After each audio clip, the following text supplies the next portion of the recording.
kelo yuto. Jopuonj Awange, iwinjo kanyo sigana mokelo kanyo konya wada Judith Mondi, kendo okelo paro moro ni kata ka penj dhi tim, japuonj ok en ng'ano man kod chir kata man gi chia mar dhi tayo penj ni kata rite kaka dwarore. Geno nitiere kendo osebiuse kuom jopuonj moko bende kuom jonyuol kuom mar penj donjoga e kindegi duto. Ywak mar kupet e kindegi nyalo bedo mane? De gibed ni gichal gi maka mag nat koso gibiro e yo mopogore bende. Japuonj Zablon Awange, koro miwane pachi kotere kod ikruok ne penj makama kaachiel koda ka ywak ma jopuonj nitiere godo motelo ne penj gi. Erokamano Cleophas. Adwaro kendo wish the best wishes to candidates matimo form 4. Jo klas 12 kata be nyara timo penj no. Jo klas 8 gi jo klas 6 ma wuoda be dhi timo penj no. Koro seche mwagoyo koko wan kaka jo union ok ni wan be ok wan jonyuol. Wan jonyuol kendo wan jopuonj. Koro wagoyo koko nikech wadwaro ni gik moko tim yo maber. Kor ka ng'ur wasebet kwa ng'ur nikech gik moko ok dhi maber.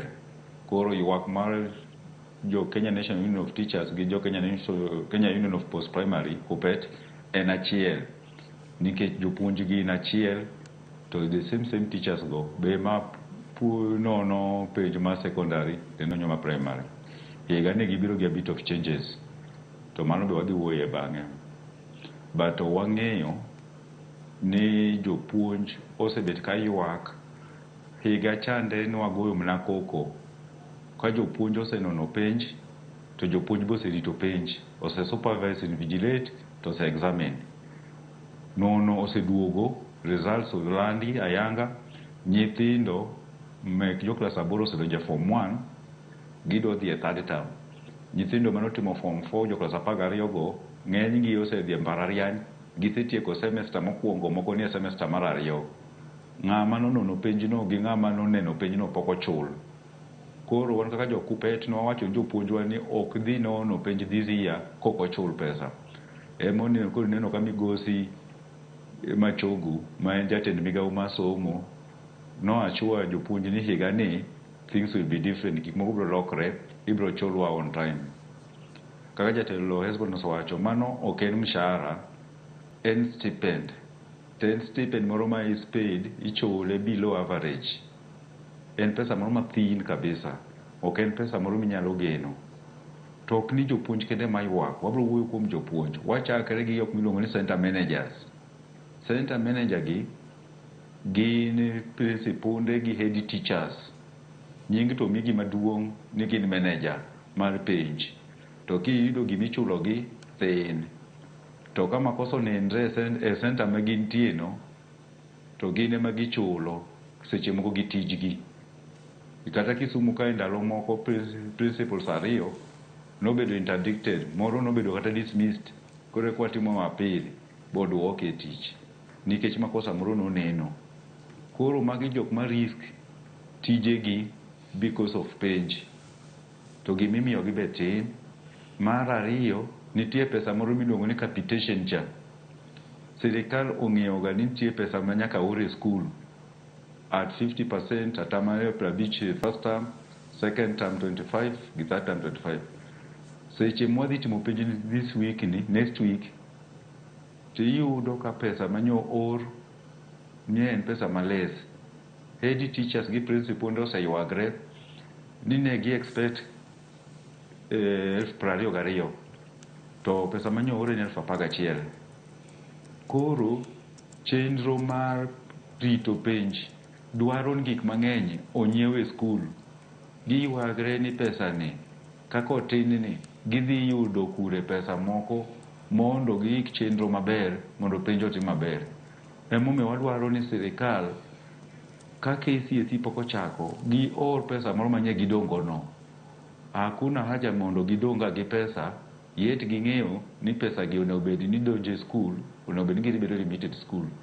Pesa gi be ema iloso godo, ichulo godo suppliers mondo suppliers omed kelo gik moko e skunde kanyo.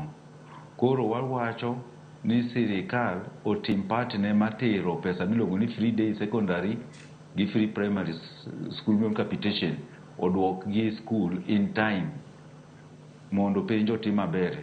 Pesa ni be ibinyago chemicals mitimo godo practicals e secondary schools nikech nitie practicals. Remember ni sani penj be osechakre mar projects music, French, home science, sani tinde practicals go gi technical subjects go ema ichako ga godo.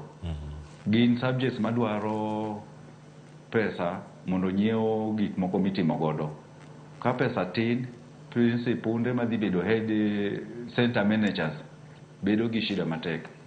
Then for a long time iyudo ka jolupo principal gi jolupo head teachers miluongo ni deputies nok chulga. Wasegoyo koko mondo gibed considered e chudo manek miyo nikech gibende idwaro ga gin gidong e school. Koro hakuna haja ni luongo gi ni deputy managers to ok chulgi pesa. Then nitie jopuonj mapuonjo sciences. Idwaro gi ni ka gipuonjo sciences to gin gi classes onego gibed e school seche mitimo practical mar chemistry, physics, biology mondo gi prepare the laboratory. Wasewinjo cases of jopuonj moko ma osehinyre e laboratory ka gi prepare those chemicals. Kata pes chak monego orni gi madgo ok migi. Wadwaro jopuonj gi obed considered gi Kenya National Examination Council mondo seche michulo examiners gi jok morito penj gibede factored in kaka jopuonj mano o prepare nyithindo for exams nikech gin ema gidhi bede lab kanyo to gi ensure ni gik mano ndike confidential paper cha onyiew e school. To kose nyiew gi school to gin ready, materials go ready kendo gin in order nikech kok gin in order to inyalo tim marach. Seche moko chemicals be inyalo kel marach ka ndalo moko nokel ma chemistry mane ka nyithindo timo to ne explode. Wadwaro ni insurance be oketi mondo ka such a accident otimre to jogi nyalo chulo nikech it's a matter of life and death. Japuonj nyalo kata tho e iye kanyo kata nyathi skul nyalo tho e iye kanyo. Koro nitie categories of jok mok chul emomiyo wagoyo koko ni jogi be ochulgi. Ok en kata delaying kata leo gi pesa monego be ni miyogi, but nitie categories of jok makonyo e school kae kaka jopuonj mek science e practicals ma are not considered, deputy principals gi deputy head teachers ma are not being considered, and then Kenya National Examination Council onego bed ni bedo gi a pool of their workers moko be manyalo konye nikech higa ni jopuonj mang'eny ni chunygi osewuok e nono penj ni kata e ng'iyo penj ni. Koro waneno ka jopuonj mang'eny ni chuno moko ni tuo moko e maternity ti chuno gi ni gidhi supervise. Mae timre ka nok ma supervisors noneno nikech policy mobiro manyien ni jopuonj primary koro ok nyal rito penj secondary. Mae ne affect areas moko makata jo JSS be initamo, but ne wasegoyo koko bwa neno ka moko jo JSS be oyie ni mondo gin vigilate penj secondary kai. Japuonj Awange, nitiere gino manyabedo kanyo ka wacho ni jopuonje gi ichuno mondo mi gitim gik mopogore opogore kapo ni gionge e state moro manyalo wacho ni ginyalo bedo gi thuolo mar timo gino e yo madwarore. Un kaka union maponono ochung' ne rito ratiro mag jopuonj e kinde machalo kamagi, ywak ma kamagi nitiere, chudo biro modeko, ichuno gi mondo mi gidhi gi non penj ma kamago. Moko bende kaluwore kod experience margi e nono penji ka mokalo ok gidan weyo kendo kaluwore gi deko machalo kamagi. Gino kenge mage ma osekawo penj tero koro kayo machiegni ng'anyo e kinde gi ok en gino manya wacho ni nyalo konyo. Tena ang'o munyalo keto wiye kanyo mokwongo mondo mi utwage kod sirkal kata bad migawo mochung' ne penj, mano duolo mochung' ne penj nek kata migawo mar somo mondo mi ne adier jopuonj bende yudo ratiro margi. Penjo ma kamano bende ang'e ni Hezbon Otieno ang' bed kaka kod duoko mana bang' ka giselere. Koro kaka nono penj awuoyo about supervisors gi invigilators. To bang'e ka gisetieko nitie gimiluongo ni koro nono penj kata examiners. Higa mokalo cha ne nitie tungni e centers moko o kata wach chudo kende to en kaka irito gi kuonde ma ginone penjno, chiemo ma gichamo, kuonde ma gininde, ne nitie ywak ni kuonde kitanda moko ma gininde nitie chwarni, kendo nitie kuonde moko ma iwacho ni centers moko karot gi waru ema ni pidho gi godo. Koro nikech pesa to seor maber, wadwaro ni welfare mar examiners ong'e maber.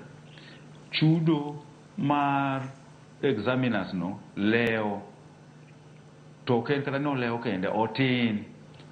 Koro wan kaka union higa mokalo cha ne waringo wadhi e centers mantie tungni to ne wawuoyo gi examiners go. Shida maduong' en ni examiners nigi contract gi Kenya National Examination Council. Koro seche moko kosebuogi matin to giwacho ni aweya wadhi wanon, wane manyo waginene, wane watimo contract ni gi NEC. Wadwaro ga ni kapok wadhi to wawinjre ni jogi idhi chul pesa di, kata ni jogi idhi med pesa. Otherwise idea moro ma nigi dhi report chande, alafu ichako migi tich mang'eny to welfare gi be ok ng'i, then union kowuoyo ni kikuchak tich mondi to gibende giringo kata gidhi a day earlier. Iwacho ni report tarik 27 to gin giseringo gidhi tarik 25. Mano e changamoto or the challenge mwasebedo godo as a union gi jopuonjwa. Seche ma gin gi shida kucha to giywak, to wan bende ok wanyal weyo gi, nikech japuonj manono penj ka ok en satisfied, ka ok en comfortable kama onone penj no, to ka pesa ne be morito chane dhi lewo, be moral mar nono dhi rumo. Higa ni Kenya National Examination Council obiro gi method manyien miluongo ni online CP2. CP2 ni tichuno jopuonj te nyaka moko mok dhi nono penj ni mondo o apply digital. Moko dwaro jopuonj ido mimana ilo nango show cause why indiko ibaro gimo ipoka gi CP2. Wawacho kwano wapenjo no wacho ni CP2 no en mar chudo. Ka en mar chudo to ere kaka kori chuno jopuonj duto nyaka moko mok dhi nono penj kata jok mok dhi rito penj mondo apply online or gibed gi CP2 account. Mano nyiso ni jopuonj moko apply CP2 no kango nono penj kata rito penj, pesa ginyalo leo kata ok bi migi ni gino gijazo gimiluongo ni CP2 no.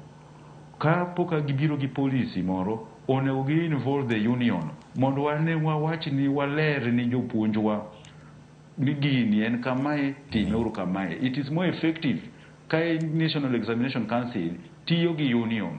Gin rach gi ne ok gidwa tiyo gi unions on issues ma affect members wa.